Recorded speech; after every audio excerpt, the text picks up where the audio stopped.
എല്ലാവർക്കും നിലാവ് നക്ഷത്രം ചാനലിലെ പുതിയൊരു വീഡിയോയിലേക്ക് സ്വാഗതം. ഇന്നത്തെ നമ്മുടെ വീഡിയോ ഫാമിംഗ് റിലേറ്റഡ് വീഡിയോ ആണ് കേട്ടോ. ഞാൻ വീഡിയോ ഒക്കെ ചെയ്യാറുണ്ട്, കൃഷി റിലേറ്റഡ് ഫാമിംഗ് റിലേറ്റഡ് വീഡിയോസൊക്കെയാണ് ചെയ്യാറുള്ളത്. ഇപ്പോൾ മഴക്കാലം ആയതുകൊണ്ട് ഫാം നടത്തുന്ന ആൾക്കാർക്ക് എന്തിൻ്റെ ഫാം ആയാലും, കോഴിയുടെ ആയാലും ആടിൻ്റെ ആയാലും പശുവിൻ്റെ ഫാം ആയാലും എന്തിൻ്റെ ആയാലും ഫാം നടത്തുന്നവർക്ക് ഏറ്റവും കൂടുതൽ ബുദ്ധിമുട്ടുള്ള സമയമാണ് ഈ മഴക്കാലം. മഴയൊക്കെ ആയാൽ പിന്നെ ഭയങ്കര ബുദ്ധിമുട്ടാണ് ഇതിനൊക്കെ ഡീൽ ചെയ്യാന്നുള്ളത്.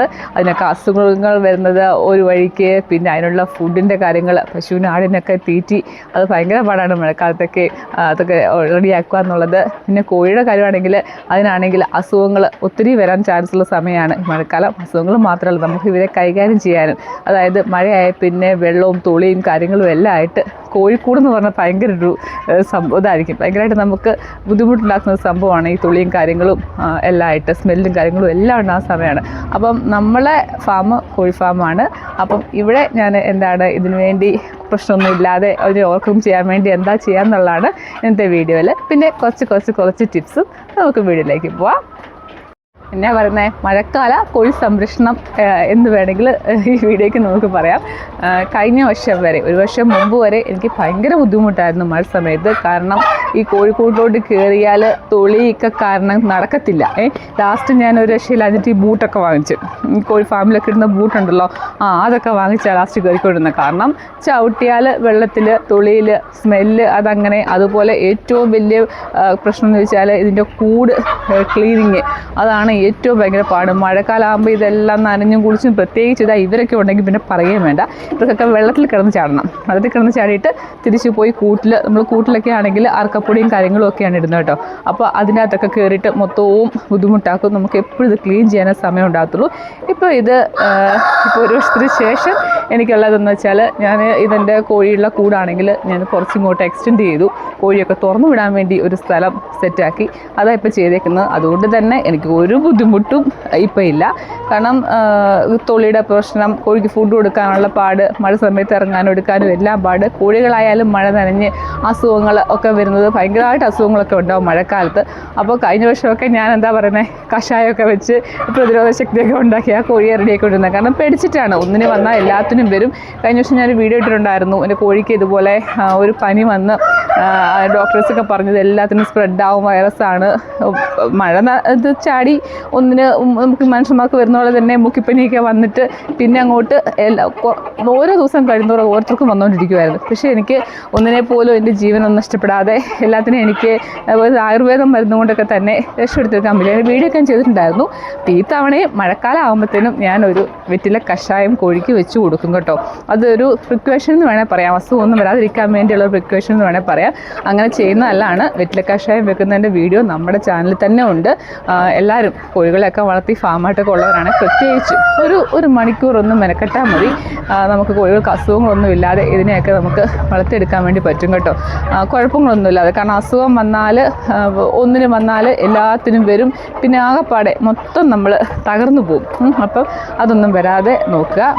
പിന്നെ എല്ലാ വീഡിയോയിലും പറയുന്ന പോലെ തന്നെ ഞാൻ ഈ വീഡിയോയിലും പറയുകയാണ്, ഇങ്ങനെ കോഴീനെയൊക്കെ തുറന്നു വിട്ട് വളർത്തുവാണെങ്കിൽ ഈ മഴയൊന്നും നനയാത്ത രീതിയിൽ ഇപ്പോൾ കുറച്ച് കോഴിയാണെങ്കിൽ ഒരു കുഞ്ഞു കൂടും, അതിന് ചുറ്റും ഒരു ഏരിയയും ഇതുപോലെ ഒന്ന് ഷീറ്റ് വെള്ളം ഇട്ടുന്ന് വെക്കുവാണെങ്കിൽ പെർമനൻ്റ് ആയിട്ട് നമുക്ക് വളർത്താൻ താല്പര്യമുള്ളവർ, താൽക്കാലികമായിട്ടല്ല സ്ഥിരമായിട്ട് ഇങ്ങനെയൊക്കെ ചെയ്യാൻ താല്പര്യമുള്ളവർ അങ്ങനെയൊക്കെ ചെയ്യുവാണെങ്കിൽ ഒത്തിരി പണി കുറഞ്ഞിരിക്കും കേട്ടോ. എനിക്കിപ്പോൾ രാവിലെ ഉച്ചയ്ക്ക് ഫുഡ് കൊടുക്കുക എന്നൊരു ജോലി അല്ലാതെ പ്രത്യേകിച്ച് ഇതിൻ്റെ അകത്തൊന്നുമില്ല. ക്ലീനിങ് ആണ് ഏറ്റവും വലിയ പ്രശ്നം ഉണ്ടാക്കുന്ന സംഭവം.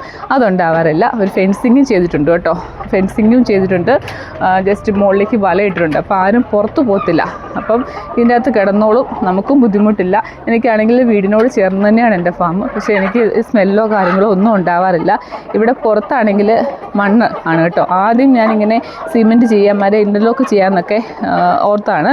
പിന്നെ ഞാൻ വീഡിയോ ഇട്ടപ്പം തന്നെ എന്നോട് ഒത്തിരി പേര് എനിക്ക് ഒരു സജഷൻ തന്നു, ഒരിക്കലും ചെയ്യരുത്, സിമെൻറ്റ് ചെയ്യുമോ ഇൻ്റർലോക്ക് ചെയ്താൽ നമുക്കത് ക്ലീനിങ് പിന്നെയും ബുദ്ധിമുട്ടാവുന്നു. പക്ഷേ ഇങ്ങനെ ആയതുകൊണ്ട്, ഓപ്പൺ ഏരിയ ആയതുകൊണ്ടും നമുക്കിവിടെ യാതൊരു ബുദ്ധിമുട്ടുമില്ല. തറ എപ്പോഴും ഡ്രൈ ആയിരിക്കും. നമുക്ക് അങ്ങനെ സ്മെല്ലോ കാര്യങ്ങളോ ഒന്നും ഉണ്ടാകത്തില്ല. കൂടിൻ്റെ അകത്താണെങ്കിൽ രാത്രി മാത്രമേ ഇവർ കയറിയിരിക്കത്തുള്ളൂ. അതിനകത്താണ് അറക്കപ്പൊടിയുടെ ചീളോ അല്ല അറക്കപ്പൊടിയോ, ചീളാണെങ്കിൽ ഏറ്റവും നല്ലത് അറക്കപ്പൊടിയോ ഒക്കെ ഇട്ട് വെക്കുക. അപ്പം നമുക്ക് 6-7 മാസം കൂടുമ്പോൾ ഒന്ന് ക്ലീൻ ചെയ്യേണ്ട കാര്യമുള്ളൂ. രാത്രി അതിനകത്ത് കയറിയിരിക്കും, പകൽ ഇവർ ഫ്രീ ആയിട്ട് നടക്കും. തീറ്റയും വെള്ളവും തീറ്റയും എല്ലാം നമുക്ക് പുറത്ത് കൊടുക്കാം. കൂടിൻ്റെ അകത്ത് അപ്പോൾ ഒട്ടും വെറ്റാവത്തില്ല. അതുകൊണ്ട് തന്നെ സ്മെല്ലോ കാര്യങ്ങളോ ഒന്നും ഉണ്ടാകത്തില്ല. ഞാനാണെങ്കിൽ വെള്ളത്തിന് എനിക്ക് ഓൾറെഡി ഒരു ടാങ്ക് ഉണ്ട്. അത് ഞാൻ 2 ദിവസം കൂടുമ്പോൾ അത് ഡ്രെയിൻ ചെയ്യും. ഇപ്പോൾ ഈ താറാവോടുള്ളതുകൊണ്ട് 2 ദിവസം കൂടുമ്പോൾ ഡ്രെയിൻ ചെയ്തില്ലെങ്കിൽ പറ്റത്തില്ല. കാരണം ഇവർ കയറി അതിനകത്ത് കയറി ചാടി കുളവാക്കും. അപ്പോൾ ഇതിനകത്തു നിന്നാണ് ഇവർ വെള്ളം കൂടിയൊക്കെ ഇതിനകത്താണ് എപ്പോഴും അത് ഇത്രയും നിറച്ചിട്ടേക്കും. കുഞ്ഞിലേ ആയിരുന്നപ്പോൾ എനിക്ക് പേടിയുണ്ടായിരുന്നു, ഇത് ചാടും ഇതിനകത്ത്. ഒത്തിരി പേര് ചോദിച്ചായിരുന്നു കോഴി ചാടത്തില്ലേ, ഈ കുളത്തിൽ വീണ് ചാടത്തില്ലെന്നൊക്കെ. അപ്പോൾ കുഞ്ഞിലേ ഞാൻ അങ്ങനെ ഈ കുളം നിറച്ചെടുത്തില്ലായിരുന്നു. താറാവിനായാലും വെള്ളം ഞാൻ പുറത്ത് ഇറക്കി വിട്ട് കൊടുക്കുക ചെയ്തിട്ടുണ്ടായിരുന്നു. അപ്പോൾ വലുതായപ്പം അവർക്ക് മനസ്സിലായി, അവരതിൻ്റെ സ്ഥലത്ത് മാറി നിന്നിട്ട് വെള്ളം കുടിച്ചോളും. ഇടയ്ക്ക് എല്ലാം കൂടെ കൂടി ചാടുമ്പോൾ 1-2 വെള്ളത്തിൽ വീട് ചാടി ഞാൻ കയറി പൊക്കോളും ചെയ്തു. കാരണം വലിയ കോഴി ആയതല്ലേ, അതുകൊണ്ട് കുഴപ്പമൊന്നുമില്ല. അപ്പോൾ ഇങ്ങനൊരു സെറ്റപ്പാണ് ഞാൻ ചെയ്തേക്കുന്നത് കേട്ടോ. പിന്നെ ഏതെങ്കിലും മഴക്കാലത്ത് ചാടിപ്പുറത്തൊക്കെ പോകുന്ന കോഴികളൊക്കെ ഉണ്ടാകും. അതിന് ഏതെങ്കിലും ഒരു അസുഖത്തിൻ്റെ ലക്ഷണം കണ്ടാൽ തൂങ്ങി ഫുഡ് എടുക്കാതെ നിൽക്കുന്നതോ അല്ലെങ്കിൽ പനിയൊക്കെ നമുക്ക് മനുഷ്യന്മാർക്ക് ഇതിന് മൂക്കിൽ കൂടെ ഒക്കെ വെള്ളം വരും, തീറ്റ എടുക്കാതിരിക്കും, ഒക്കെ ഒരു സൈഡിലേക്കാക്കി നിൽക്കും, ചില തല പിരിച്ച് വെച്ച് നിൽക്കും. അങ്ങനെ ഒത്തിരി പ്രശ്നങ്ങൾ കോഴിക്കുണ്ടാവും. അപ്പം അതൊക്കെ ഒന്ന് ശ്രദ്ധിക്കുക, കോഴി ശ്രദ്ധിക്കുക. ഒന്നിനുണ്ടായാൽ അതിനെ അന്നാരേ മാറ്റിയിടുക. എത്ര ദൂരയിലേക്ക് മാറ്റിയിടാൻ പറ്റുമോ അത്ര ദൂരത്തേക്ക് മാറ്റിയിടുക. മറ്റൊന്നിനും സ്പ്രെഡ് ചെയ്യാതിരിക്കുക. അടുത്ത തന്നെ ഹോസ്പിറ്റലിൽ പോയി ഡോക്ടറിനെ കോഴിയെ കൊണ്ട് കാണിച്ചിട്ട് മരുന്ന് വാങ്ങിക്കുക. അതിൻ്റെ ലക്ഷണങ്ങളൊക്കെ പറഞ്ഞ് മരുന്ന് വാങ്ങിക്കുക. ഞാൻ കൊണ്ട് കാണിച്ചപ്പോൾ ഡോക്ടർ പറഞ്ഞത് ഇത് പനിയാണ്, എല്ലാത്തിനും സ്പ്രെഡ് ചെയ്യും. അപ്പോഴാണ് എനിക്ക് എന്നാ ചെയ്യുന്നതല്ല, എന്തായാലും ദൈവാനുഗ്രഹം കൊണ്ട് എന്തൊക്കെ മരുന്നൊക്കെ കൊടുത്തത് അങ്ങ് റെഡിയായി കിട്ടി. അപ്പോൾ എല്ലാത്തിനും നന്നായിട്ട് ഒബ്സർവ് ചെയ്യുക. 5-10 കോഴികളൊക്കെ ഉള്ളവർക്കാണെങ്കിൽ കുഴപ്പമില്ല, നമുക്ക് സുഖമായിട്ട് നമുക്ക് അതിനെ ഡീൽ ചെയ്തിട്ട് പോകാൻ പറ്റും. നമുക്ക് അതിനെ ഒബ്സർവ് ചെയ്യാൻ പറ്റും. ഒത്തിരി എണ്ണം കിടക്കുമ്പം എൻ്റെ രാവിലത്തെ മെയിൻ ജോലി എന്ന് പറഞ്ഞാൽ തീറ്റയെ കൊടുത്ത് കഴിയുമ്പോൾ കുറച്ച് നേരം എന്തെങ്കിലും നോക്കും, എന്തെങ്കിലും പ്രശ്നമുണ്ടോ, മാറി നിൽപ്പുണ്ടോ, ഫുഡ് കഴിക്കാൻ നിൽപ്പുണ്ടോ. ചിലതൊക്കെ അങ്ങോട്ടും കൂടും. അപ്പോൾ അതിനെന്തെങ്കിലും വല്ല പ്രശ്നമുണ്ടോ, ചിലതൊക്കെ പൂടെയൊക്കെ ഉണ്ടോ, കുറച്ചൊക്കെ കൊത്ത് നിൽപ്പുണ്ട്. എന്നാലും വലുതായിട്ട് കുഴപ്പമില്ല കേട്ടോ. കാൽഷ്യത്തിൻ്റെ ഡെഫിഷ്യൻസിയൊക്കെ വരുമ്പോഴാണ് കൂടുതലും ഈ പൂടെയൊക്കെ കൊത്തി തിന്നെടുക്കുകയോ ചെയ്യുന്നത്. അപ്പം കാൽഷ്യം വാങ്ങിച്ച് ഡ്രോപ്സ് കാൽഷ്യത്തിൻ്റെ സിറപ്പ് നമുക്ക് വാങ്ങിക്കാൻ കിട്ടും, മോസ്റ്റ് കാൽഷ്യം. അതല്ലാന്നുണ്ടെങ്കിൽ മുട്ടയുടെ തോടൊക്കെ കിട്ടുവാണെങ്കിൽ അത് ഒന്ന് ചെറുതായിട്ട് കഴുകിയിട്ട് ഒന്ന് ചെറുതായിട്ട് ഉണക്കിയിട്ട് ഒന്ന് പൊടിച്ച് ഫുഡിനോട് ഇട്ട് കൊടുക്കുവാണെങ്കിൽ നല്ല ഒന്നാമതും കാൽഷ്യം സപ്ലിമെൻ്റ് ആണ്. നമ്മൾ പൈസ കൊടുത്ത് കാൽഷ്യത്തിൻ്റെ ഫുഡ് വാങ്ങിക്കേണ്ട കാര്യമില്ല. കാരണം സിറപ്പിനൊക്കെ അത്യാവശ്യം നല്ല വിലയാണ്. ഞാൻ മുട്ടത്തോടാണ് കൊടുക്കുന്നത്. എൻ്റെ കോഴി ഒന്നും മുട്ട കുത്തി കുടിക്കാറില്ല. ഒറ്റ കോഴി പോലും മുട്ട കുത്തി കുടിച്ച് കഴിക്കാറില്ല. അപ്പോൾ ഓപ്പണായിട്ടാണ് കൂട്ടിലത് സൈഡിലാണ് മുട്ട ഇടുന്നത്. ഉച്ചയാകുമ്പോൾ ഒരുമിച്ച് എടുക്കുക ചെയ്യുന്നത്. അപ്പോൾ അങ്ങനെ ചെയ്തുകൊണ്ട് കുഴപ്പമൊന്നുമില്ല കേട്ടോ. മുട്ടത്തോട് കൊടുത്താൽ മുട്ട കോഴി കുത്തി കുടിക്കുക. കാരണം അതേ വിട്ടിട്ട് കൊടുക്കാതിരുന്നാൽ മതി. അതൊന്ന് പൊടിച്ചിട്ട് കൊടുത്താൽ മതി. മിക്സിട്ട് പൊടിക്കണമൊന്നുമില്ല, അത് കയ്യിലിട്ട് എവിടെ നന്നായിട്ടൊന്ന് പൊടിച്ചിട്ട് ഫുഡിൻ്റെ കൂടെ മിക്സ് ചെയ്ത് കൊടുത്താലും മതി. അത് നല്ല ഒന്നാന്തരം കാൽഷ്യത്തിൻ്റെ സപ്ലിമെൻ്റ് ആണ്. പിന്നെ ഫുഡ് വേസ്റ്റും കൊണ്ട് BSFൻ്റെ ലാഭയൊക്കെ ഉണ്ടാക്കി കൊടുക്കുകയാണെങ്കിൽ നമുക്ക് തീറ്റയൊക്കെ ഒത്തിരി ലാഭിക്കാം കേട്ടോ. കാരണം അതൊക്കെ നല്ല പ്രോട്ടീൻ റിച്ച് ഫുഡാണ്. BSF ലാർവയൊക്കെ അതിൻ്റെയൊക്കെ വീഡിയോ ഒക്കെ നമ്മുടെ ചാനലിലുണ്ട്. അപ്പോൾ കാണാത്തത് അതൊക്കെ കാണണം. അങ്ങനെയൊക്കെ ചെയ്ത് കൊടുക്കുന്നത് നല്ലതാണ്. ഞാനും പുറത്തു നിന്നൊക്കെ പച്ചക്കറിയുടെ വേസ്റ്റ് കളക്ട് ചെയ്തിട്ടാണ് ഈ ലാർവയുടെ വീഡിയോ ഞാൻ ചെയ്തിട്ടുണ്ട്. വീഡിയോസായിട്ട് കാണുന്നവർക്കറിയാം. അപ്പോൾ അതൊക്കെ ചെയ്ത് കൊടുക്കുന്നത്. അപ്പോൾ അങ്ങനെയൊക്കെ ചെയ്ത് കൊടുക്കുക. അപ്പോൾ തീറ്റ ലാഭിക്കാൻ പറ്റും. പിന്നെ കുറച്ച് പേരിനോട് എന്ത് തീറ്റ കൊടുക്കുന്നത് കാണിച്ച് തരുമോ എന്ന് ചോദിച്ചായിരുന്നു കൊടുക്കുന്ന കോഴിയുടെ ഫുഡ്. അവിടെ ജസ്റ്റ് ഞാൻ കാണിച്ചു തരാം. പല ബ്രാൻഡിൻ്റെ പല ബ്രാൻഡിൻ്റെ കോഴിത്തീറ്റ കിട്ടും കേട്ടോ. അപ്പോൾ ഞാൻ കൊടുക്കുന്നത് ഒന്നെടുക്കുന്നത് തവിടും ഒന്ന് കൊടുക്കുന്നത് കോഴിത്തീറ്റ. ഇപ്പോൾ മുട്ടക്കോഴി ആയതുകൊണ്ട് ലേമാഷ് ഫേസ് 1 ആണ് ഞാൻ കൊടുക്കുന്നത്. ഞാൻ SKMൻ്റെ പ്രോഡക്റ്റായിട്ട് കൊടുക്കുന്നത്. അതുപോലെ തവിട് സുപ്രീം പറഞ്ഞ ഒരു ബ്രാൻഡ് തവിടാണ് കൊടുക്കുന്നത്. അത്യാവശ്യം നല്ല ക്വാളിറ്റിയൊക്കെ ഉള്ള തവിടാണ് കേട്ടോ. അപ്പോൾ ഇതും കോഴിത്തീറ്റയും കൂടെ മിക്സ് ചെയ്തിട്ടാണ് ഞാൻ കോഴിക്ക് 2 നേരമാണ് കൊടുക്കുന്നത് കേട്ടോ. പിന്നെ ഇത് മാത്രമല്ല, ഇതിൻ്റെ കൂടെ എന്ത് ഫുഡിൻ്റെ വേസ്റ്റും, ഇപ്പോൾ വീട്ടിൽ പച്ചക്കറിയുടെ വേസ്റ്റാണെങ്കിൽ പച്ചക്കറിയുടെ, ചോറൊക്കെ മിച്ചം വന്നാൽ അതുപോലെ എന്തെങ്കിലും പൊടിയോ കാര്യങ്ങളോ എന്തെങ്കിലുമൊക്കെ മിച്ചം വന്നാൽ അതെല്ലാം കൂടെ മിക്സ് ചെയ്താണ് ഇതിന് കൊടുക്കുന്നത്. അല്ല, ഇത് തന്നെ കൊടുത്താൽ നമ്മൾ നിൽക്കത്തില്ല. ഇപ്പോൾ കോഴിയുടെ തീറ്റയുടെ വില ഓരോ ദിവസം കഴിയും തോറും കയറി വരുവാണ്. ഇത് തന്നെ കൊടുക്കുകയാണെങ്കിൽ നമ്മൾ കുത്തുവാളെടുത്തു പോകും. അതുകൊണ്ട് എല്ലായിടൊക്കെ മിക്സ് ചെയ്ത് കൊടുക്കുക.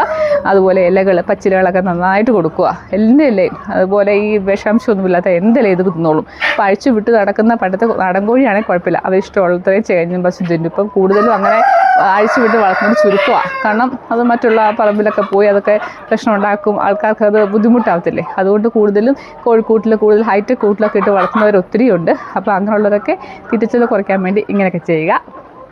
കഴിഞ്ഞ വർഷം വരെ വളരെ കഷ്ടപ്പെട്ടിരുന്ന ഞാൻ ഈ തവണ ഇത്തിരി കൂളായിട്ടിരിക്കാൻ കാരണം ഇങ്ങനൊരു സെറ്റപ്പ് ചെയ്തുകൊണ്ടാണ്. ഒത്തിരി ആശ്വാസമുണ്ട് ഇങ്ങനെ ചെയ്തുകൊണ്ട്. വീടിനോടൊക്കെ ചേർന്ന് തന്നെയാണ് നമ്മളെ ഈ ഫാമും കാര്യങ്ങളും. നമുക്ക് ബുദ്ധിമുട്ടൊന്നുമില്ല പോകുന്നത്. ഇങ്ങനെയൊക്കെ ഒരു എക്സ്റ്റൻഷനൊക്കെ ചെയ്ത് കൊടുത്തുകൊണ്ടാണ്. ഇത്തിരി പൈസയൊക്കെ ആവും, ഇല്ല എന്നല്ല, മാക്സിമം ചിലവ് കുറച്ച് നിങ്ങൾക്ക് എന്ത് കോഴിയാണോ വളർത്തുന്നത് അതനുസരിച്ചിട്ട് ഇതുപോലെ ഒരു ഇതൊക്കെ ആക്കി വെക്കുവാണെങ്കിൽ നമുക്ക് ജോലിഭാരം കുറവാണ്. അത് പെർമനൻ്റായിട്ട് എന്നും നിൽക്കുന്ന സംഭവമാണ്. അതുപോലൊരു കുളം താറാവൊക്കെ ഉണ്ടെങ്കിൽ ഇത് ഞാൻ അല്ലാതെ ചെയ്ത കുളമാണ്, കോൺക്രീറ്റ് ഇട്ട് ചെയ്ത കുളമാണ്. അതിൻ്റെ ഡ്രെയിനേജും കാര്യങ്ങളും ഒക്കെ ഇതിൻ്റെ പുറത്തോട്ടാണ് കൊടുത്തേക്കുന്നത്. അപ്പോൾ അതുകൊണ്ട് 2 ദിവസം കൂടുമ്പോൾ വെള്ളത്തിൻ്റെ പ്രശ്നവും, വെള്ളം കൂട്ടിലേക്ക് കൊടുക്കുക എന്നുള്ളതും വലിയ കുഴപ്പമാണ്. അപ്പം പ്രശ്നമാണ്, കുഴപ്പമല്ല, വലിയ പ്രശ്നമാണ്. സ്ഥിരമായിട്ട് കോഴിക്ക് എപ്പോഴും വെള്ളം ഉണ്ടാവണം. തീറ്റ ഇത്തിരി കുറഞ്ഞാലും വെള്ളം നമ്മൾ കുറയ്ക്കാൻ പാടില്ല, എപ്പോഴും വെള്ളം കൊടുക്കണം. അപ്പോൾ ഇങ്ങനൊരു സംഭവമൊക്കെ ഉണ്ടെങ്കിൽ നല്ലതായിരിക്കും. പിന്നെ കോഴികൾക്ക് ഫുഡ് കൊടുക്കുമ്പോൾ എന്നും ഒരേപോലെ തന്നെ കൊടുക്കുക, ഒരേ ടൈമിങ്ങിൽ തന്നെ കൊടുക്കാൻ നോക്കണം കേട്ടോ.